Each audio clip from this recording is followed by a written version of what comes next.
The next video I'll speak on briefly is titled The Daylight Ambush and Murder of OTF Stepper THF Bayzoos, and the channel name is Dose of Mystery. THF, they celebrate. They about to have an exclusive, expensive party. Hop out to the party, y'all. We got the party going on, y'all.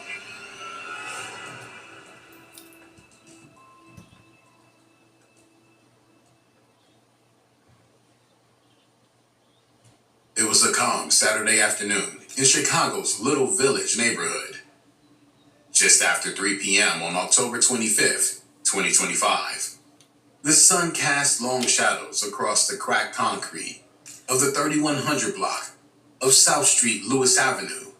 THF Bayzoos Collier, a 35-year-old, known on the streets as both a feared enforcer and a rising drill rapper, was out with two older associates running what seemed like a simple errand, buying auto parts. But within seconds, the calm was shattered. Transform your business with Yellowfin dashboards, the best way to monitor and understand your data and... A silver four-door Honda pulled up to the edge of the lot.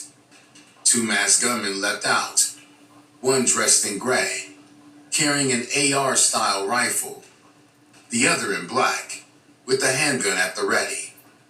Without a word, they opened fire. Surveillance footage would later capture the moment the shooters closed in. Nearly 60 rounds rang out, 33 from the rifle, 24 from the pistol.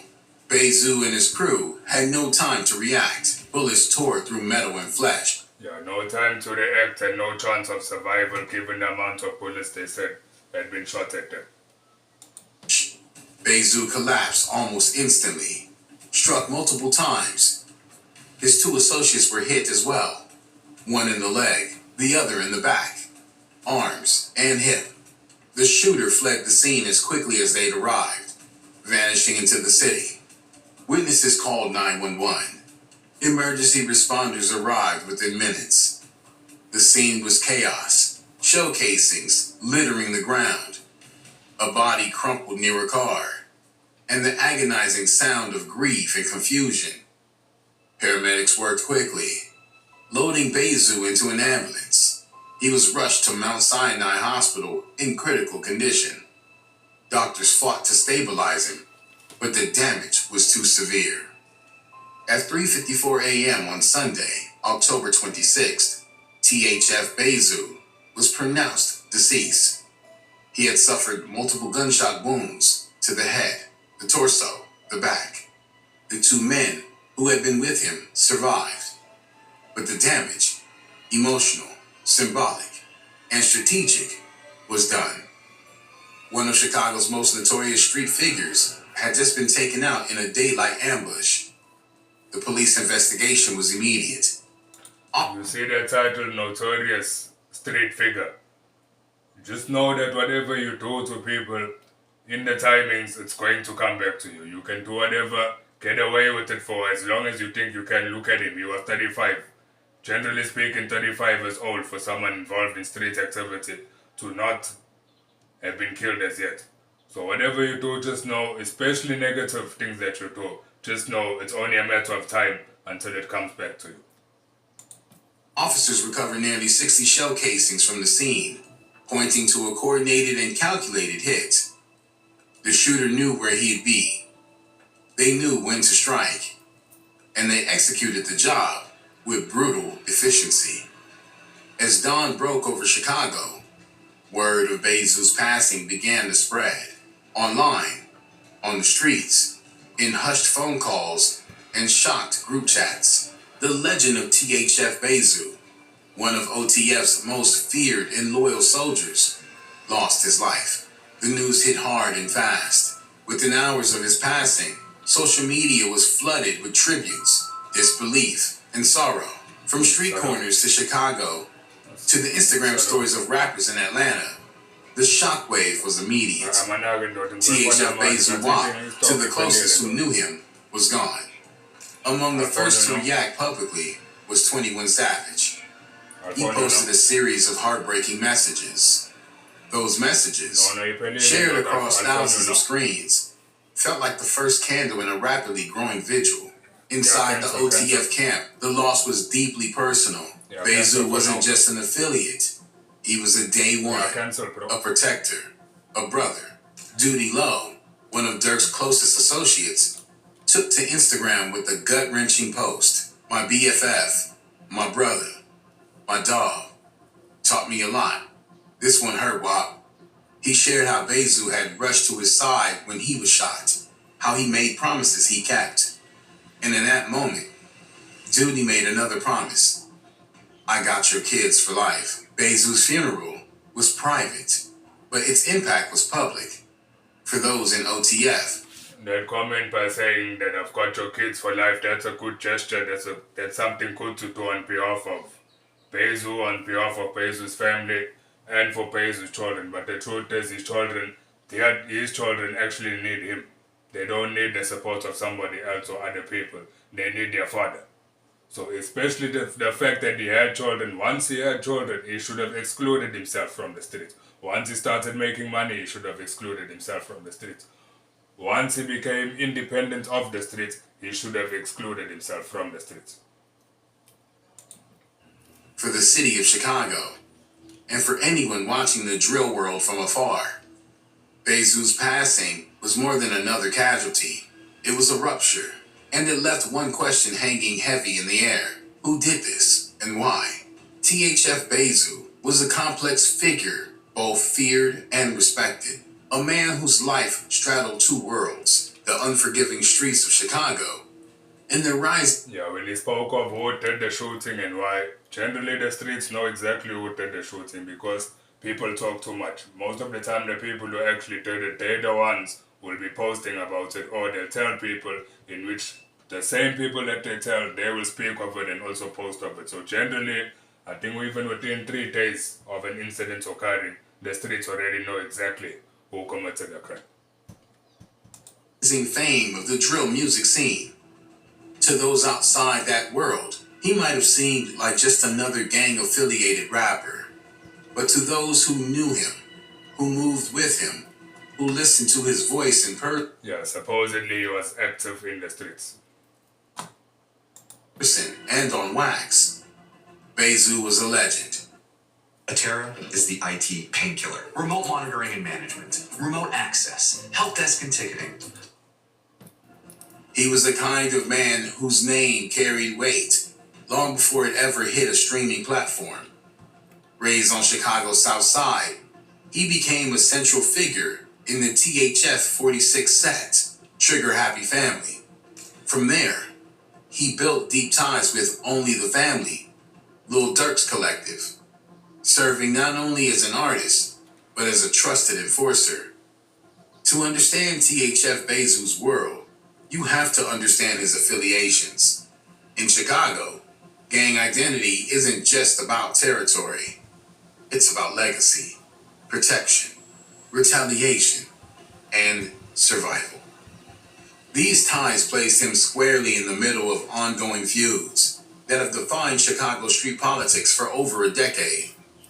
From rivals with GD sets like STL EBT, to long-standing tension with crews like 051 Young Money and MOB, Bayzoo wasn't a passive player. He was active. In 2009, he was arrested and charged with the murder of 20-year-old Dominic Barnes. Yeah, if you want to be active in the streets, just know that whoever you're active upon, there'll be people that's going to be active against you. Also, if you're being active in the streets, why don't you keep it as private as possible? Why are you still posting on Instagram, etc., the things that you've done or the things you're going to do, when you know that you're active in the street and you should be private? A case that immediately drew attention across Chicago's South Side. The circumstances were grim. Barnes had been gunned down in what prosecutors alleged was a gang-motivated hit, and Bayzoo, they claimed, was the triggerman. He sat in jail awaiting trial, facing the possibility of spending the rest of his life behind bars. But as the case unfolded, holes in the prosecution's story began to show. Witnesses recanted, evidence appeared circumstantial, and Bayzoos' defense team worked to dismantle the state's claim, piece by piece. In the end, a jury found him not guilty.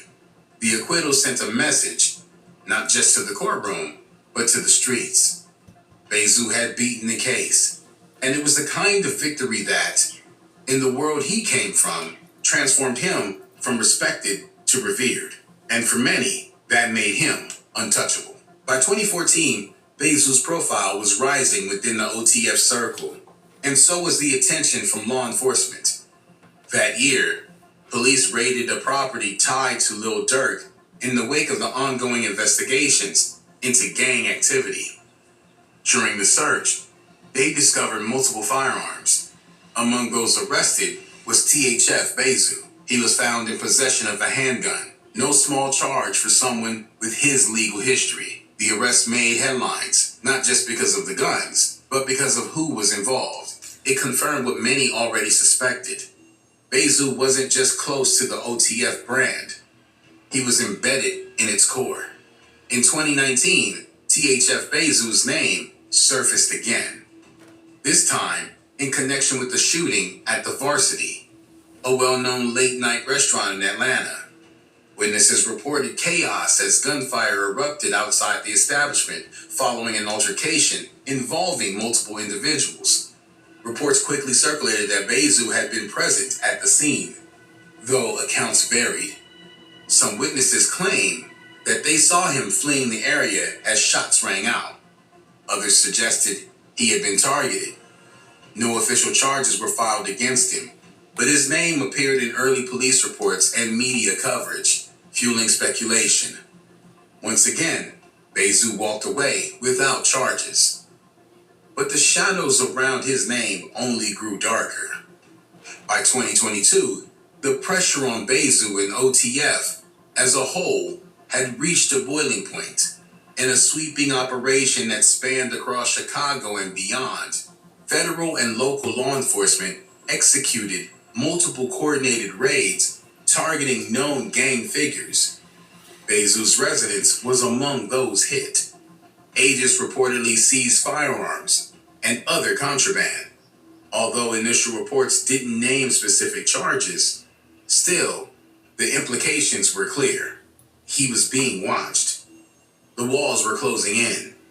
Though he wasn't arrested at the time, insiders noted that Bayzoos became more reclusive in the months that followed. Social media posts slowed. Appearances were less frequent. Some say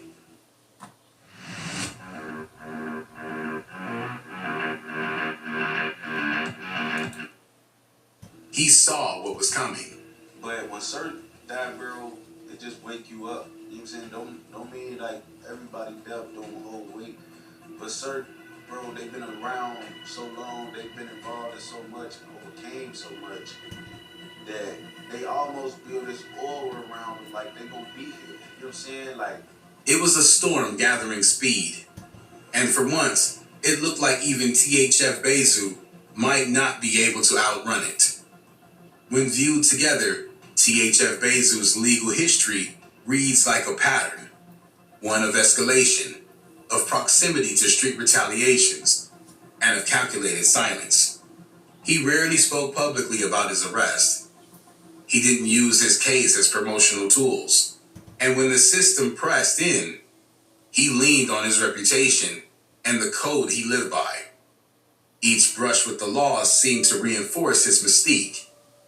He was the one who walked away, the one who didn't fold, the one who made it back to the streets and the studio every time. But with every year, every headline, every surveillance file with his name on it, the spotlight grew hotter. Law enforcement saw a figure tied to rising street retaliations and feuds. The streets saw a legend who couldn't be touched. The tension couldn't last forever, because in Chicago, no one walks away clean, not even Bayzoos. In the aftermath of Bayzoos' execution-style hit, the streets erupted with rumors. Online forums, Reddit threads, and YouTube breakdowns spun out in all directions. Everyone had a theory. Everyone claimed to know why it happened or who was behind it.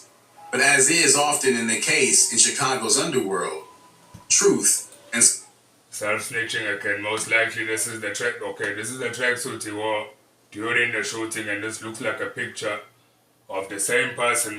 Same person wearing the same tracksuit either before or after the shooting. So you commit a crime in a tracksuit that you then wear either after the shooting or before the shooting, and you still go and post it instead of getting rid of this tracksuit. speculation blurred fast. One of the most persistent theories is retaliation. That this was the payback for years of bloodshed tied to Bayzoos' name, either directly or by association. Some speculated his hit was revenge for old shootings involving rival sets like 051 Young Money or MOB. Others claimed it was more recent, that Bayzoo had stepped on toes during internal power struggles between cliques inside the BD structure itself. Who knew he'd be there that afternoon? Who timed it so perfectly? In the weeks following his passing, no arrests were made. No charges. No names released. The silence from law enforcement mirrored the silence from the streets. And in that vacuum, conspiracy thrived. In the months leading up to his passing, THF Bayzoo found himself pulled into an unsuspected street drama. One that began, of all things, with a pair of stolen watches. According to widespread rumors in the drill community, and this is how stupid this whole beef is. How can somebody lose their life all because of the theft of a watch or two watches? These people supposedly have money. This person here is an artist, a music artist. Bayzoo, I think, is an artist. Both of which already have money. So for you to go and rob somebody for a fucking watch, that's a stupid fucking thing to do. Now because you rob somebody or allegedly rob somebody for a watch, now you're dead. Instead of going to the shop and buying it for yourself because you already have money. members of THF allegedly robbed rapper Lil Zay Osama while he was sleeping, taking 2 luxury timepieces. The alleged theft sent shockwaves through their shared circle. Bayzoo, as an elder statesman in THF, was reportedly associated with the thieves and found himself caught in the fallout. Yet, sources claim he attempted to de-escalate the situation, urging the younger THF members to return the watches and later vouching for Zay to Lil Durk. But the damage had already been done. It didn't help that Bayzoo's ops kept claiming his body. I'm on my way. I'm on my way.